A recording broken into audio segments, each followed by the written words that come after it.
Chapter 19. The End of the Matter. A missionary family in the Orient, or Eastern Jungle, invited me to come to their station to live while I began the study of Quechua. It was not hard to accept, and to leave the big, gloomy, thatched house in San Miguel with its admixture of memories, the births, deaths, struggles, failures, losses, and all the days and weeks of common, ordinary missionary life when I accomplished nothing visible or tangible, when I often wasted time and wished I were elsewhere and allowed my thoughts to go off in all directions except where they belonged. Dorothy was engaged. Doreen, too, had made up her mind to marry Abdon. Barbara was making progress in the Colorado language and hoped to start a school for the Indians. My language files and notebooks would provide a foundation for the future translation work that I felt sure someone would do, and I was glad to go. Dos Rios was a Christian and Missionary Alliance station where a family named Khan had been working for some time. Nearby was the little frontier town of Tina, in the province of Nepopastaza, named for two of the Amazon's headwaters. I went to Tina via a missionary aviation fellowship plane and was met by Carol Khan and some Indians who carried my baggage and ferried us across the Mishauhali River by dugout canoe. A long sandy trail bordered by orange trees and pasture led up to the white clapboard house on a hillside. Carol gave me the guest room, a large, light, pleasant room on the second floor with open-screened windows looking across the pasture and river to the hills beyond Tena. Jim Elliott was beyond those hills. I set to work at once on the study of Quechua.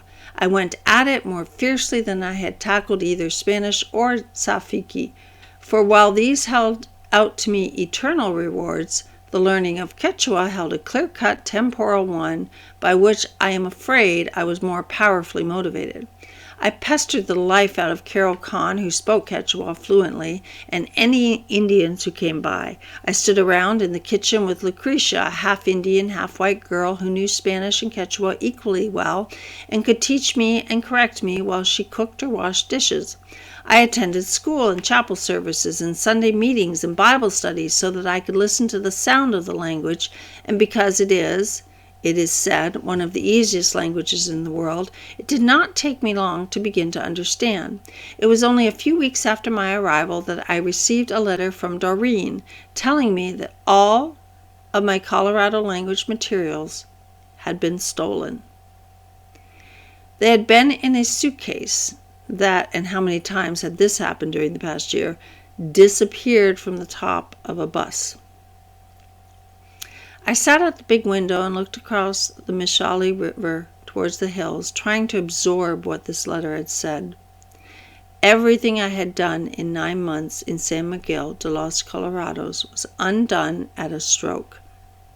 But no, it couldn't be. We would get it all back somehow. Lord, let this not be. I read the letter again and again, the file box, the note cards, the charts. All of it gone. All of it, of course, in my own handwriting. There were no copies of anything. It was, after Maruja's and Macario's deaths, lesson 3 for me. Another experience of stripping. The 10th Psalm came to my mind. Why dost thou hide thyself in times of trouble? And as before, I heard no reply to that and other questions. There was no light, no echo, no possible explanation. All the questions as to the validity of my calling, or, much more fundamental, God's interest in the Colorado's salvation, in any missionary work, Bible translation, or any other kind, all these questions came again to the fore. To be a follower of the crucified means, sooner or later, a personal encounter with the cross, and the cross always entails loss. The great symbol of Christianity means sacrifice, and no one who calls himself a Christian can evade this stark fact. It is not by any means an easy thing to recognize within a given instance of personal loss the opportunity it affords for participation in Christ's own loss. What, we ask ourselves, can this possibly have to do with that? We are not by nature inclined to think spiritually. We are ready to assign almost any other explanation to the things that happen to us. There's a certain reticence to infer that our little troubles may actually be the vehicles to bring us to God. Most of us simply grin and bear them, knowing they're the lot of all human beings, and our memories being marvelously selective, we simply cancel them out, none the better for the lessons we might have learned. Certainly I did not think immediately of the loss of my language notes as God's way of breaking through certain categories of mine. I was dumbfounded to realize that all that work was down the drain. I was also furious at whoever stole that suitcase and undoubtedly discarded all that priceless paper. I suppose I wondered too whether the owner of the suitcase had perhaps been careless.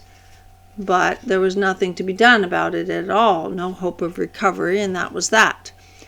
But my first year as jungle missionary was not yet quite up, and Lesson 4 was on its way. One small responsibility that Carol delegated to me was that of standing by on the regular morning contact.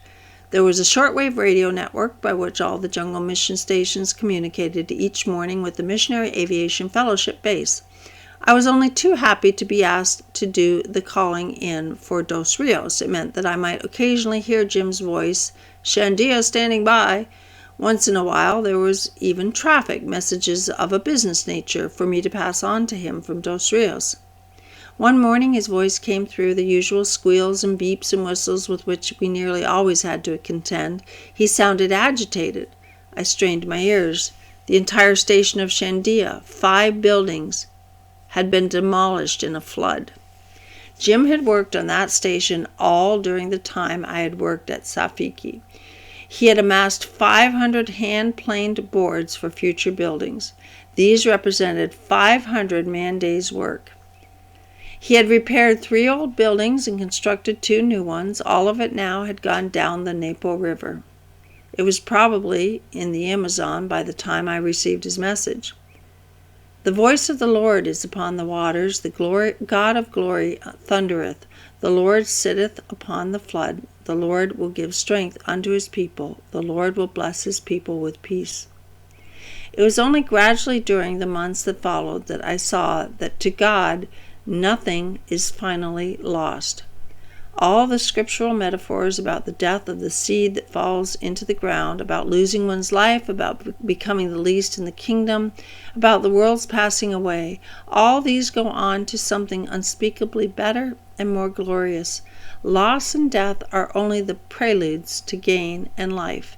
It was a temptation to foreshorten the promises, to look for some prompt fulfillment of the loss-gain principle. Maybe, for example, the suitcase would turn up, and everybody would rejoice because prayer had been answered, because we had come through another lesson with flying colors, because we would have proof that God won't let his work be set back, that he does always and everywhere put a wall around his servants and their service for him.